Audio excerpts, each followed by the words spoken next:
The AfricaEcoRace is a race like no other. The aficionados of the Paris-Dakar of Thierry Sabine's era see this as his legacy. And for the fourth year in a row, the scrutineering took place in Menton in the south of France. As always, the crowds flocked in to view the desert vehicles being prepped and to get a real feel for Africa.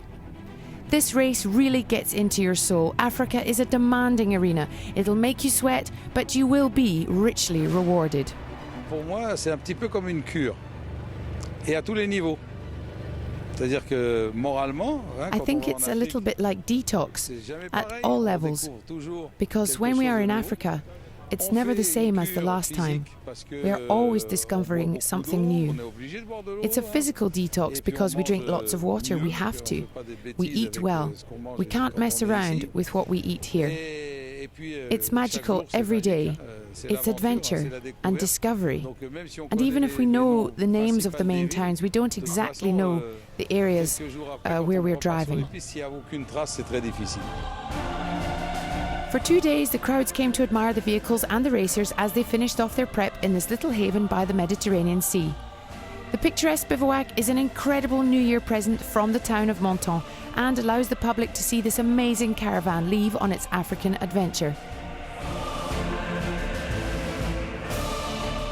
For the 12th edition, the AfricaEcoRace has broken all previous records, 34 nationalities, 22% more competitors and a route that is 70% different to before, most notably in Mauritania, where it will go deep into the country to Tanger.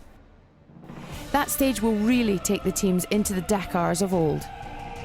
C'est mythique et c'est magique en même temps. It's legendary and magical all at once. Tanger is one of the great destinations of the Dakars of old. That's where it all happened. 1 year, practically the whole rally got stuck there. It's magical. We're taking it easy because we don't want everyone to get stuck, but it won't be easy.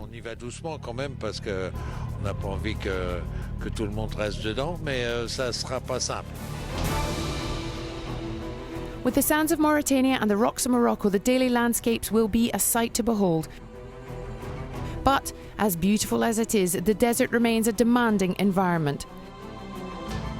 Strength and fitness are required to keep the teams out of trouble there. Particularly for the bikers, and there are a record number of them this year, 75. Amongst the favourite this year is last year's winner, Alessandro Botturi, who is raring to get back to the sands of Africa. I'm really happy to be at the Africa race again. Africa is Africa, the real Africa. Sometimes we have to look for significant things, but here it's different. This year there is a big increase in the number of participants. There are lots of high-quality riders, and that's great. He'll need to keep a weather eye on Paul Anders Olavalseter, the 2015 and 16 winner, as well as Marc Joanneau, who was third in the Dakar in 1983. And let's not forget the rock-hard heroes of the rally, those on two wheels with no assistance at all. The men and women who take on the deserts with only 2 trunks full of spares and a tent are known this year as the Motul Extreme Riders. It's really in the spirit of rally raids, to see how they evolve as riders. The ultimate goal is to get to Dakar and to battle it out amongst themselves. They have 2 trunks in which they carry their tools and spare parts. The wheels are carried by the truck. They are allowed 2 full wheels, a bag and a tent. They really are on a solo adventure. There's a huge interest in this category, so along with Motul, we created a dedicated category called the Motul Extreme Rider.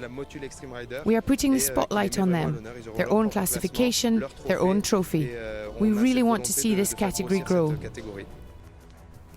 In the car category this year, there is a real Africa enthusiast with his eyes on the prize. In his 9th AfricaEcoRace and never placed higher than 4th, Yves Framont, the lawyer from Lyon, has a good chance of being on the top step of the podium this year. Last year we lost out on 2nd place due to technical issues 3 stages from the finish.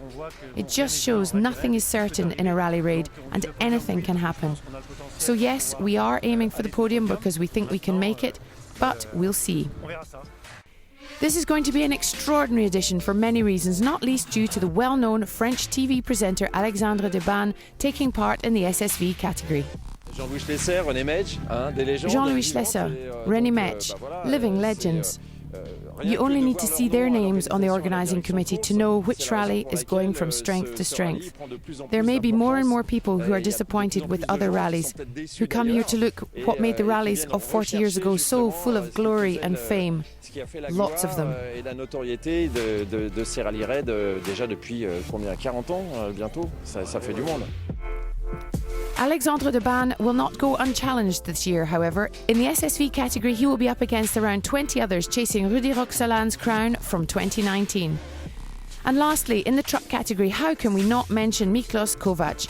Undoubtedly one of the personalities of the rally, the Hungarian driver is back at the wheel of his desert behemoth, number 420, a favourite to win and to repeat his 2010 victory.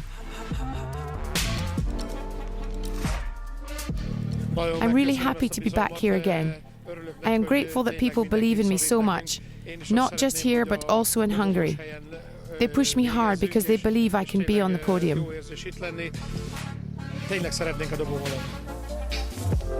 He shouldn't get too complacent, however, because Tomasz Tomaszek, three-time team winner in his Tatra, is back to try and claim the first solo truck win in a rally raid. The Monaco-Dakar is above all a sporting adventure, but let's not forget the humanitarian aspect, very close to the hearts of the organising team.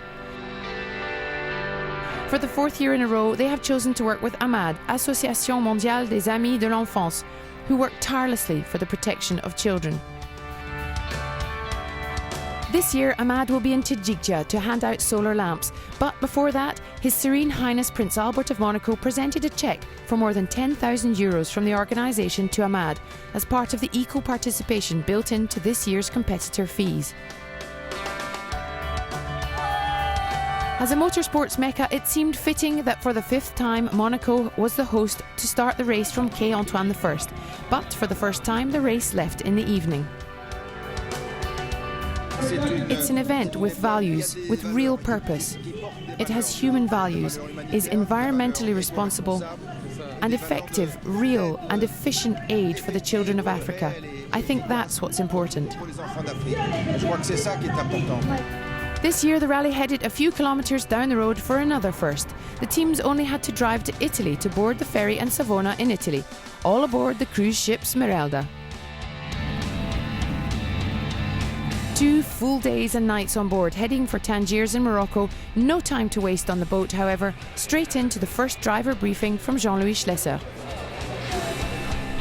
The most important thing is that if you find someone panicking or broken down, whether it's a bike, an SSV, a car or a truck, if you stop to help someone, you have to, and your time will be given back to you. And this morning, Tuesday 7th of January, the entire convoy disembarked in Tangiers for the first time in race history.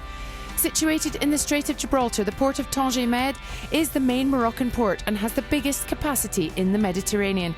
It occupies a prime geographical position at the crossroads of major shipping lanes between Asia, Europe, Africa and the Americas. It's a logistical hub for 180 ports worldwide, with a capacity to handle 9 million containers and 7 million passengers. Thankfully for a smooth start, clearing customs was easy and uncomplicated. A first visit to this particular port, but the Moroccan hospitality was as warm as ever. Last chance to take a breath, and it was off for 6,000 kilometres of hard racing, of which 4,000 are timed.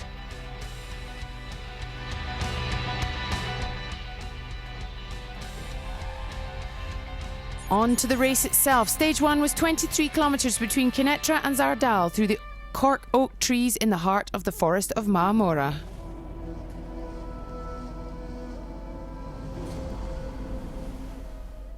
The route was fun for the bikers, sandy and winding. Felix Jensen looked at ease, taking third place.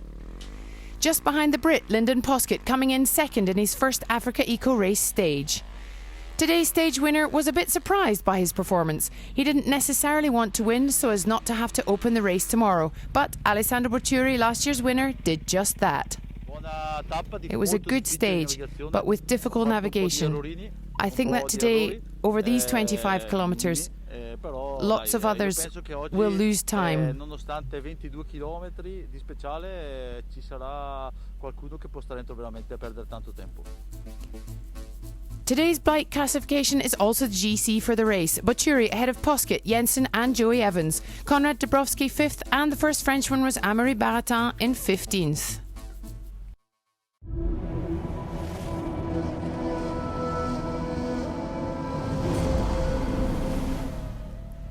For the first time this year, the race has given the SSVs their own category. Quite right too, given today's overall results. The Dutchman Ruud Vollebrugt came in third, just behind the Frenchman Benoit Fretin. He is here for the fourth time and he just gets better and better.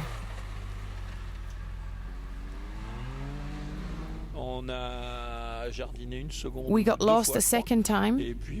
We mostly drove well. Occasionally there were oak trees who were really close together, so we had to pay attention because it seemed they wanted to jump out in front of us. It was great. It was a great stage for the SSVs. It was fast, sand everywhere. We overtook loads of cars. The fastest SSV and overall winner was today Sander Derricks of the Netherlands. An SSV has never won a stage in the AfricaEcoRace, an incredible feat for the Dutchman solo at the wheel. Good job.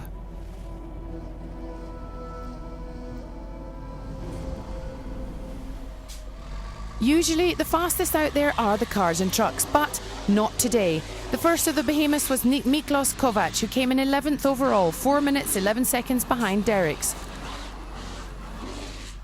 The first car was that of the Brits, Alex Cole and Emma Osman. It really was a stage like no other. The bowler, which competes in the open category, finished 5th overall.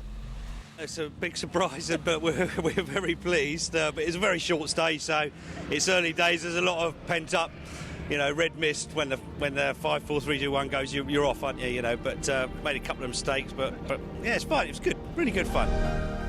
In the combined car, truck, SSV category, the top 4 places went to SSVs, never before seen in a rally raid. And to have a car from the open category in the top 5 just before another SSV, that of Camille Rahal. The paraplegic Belgian SSV driver Geoffroy Noël de Burlin, solo in his SSV, took 7th.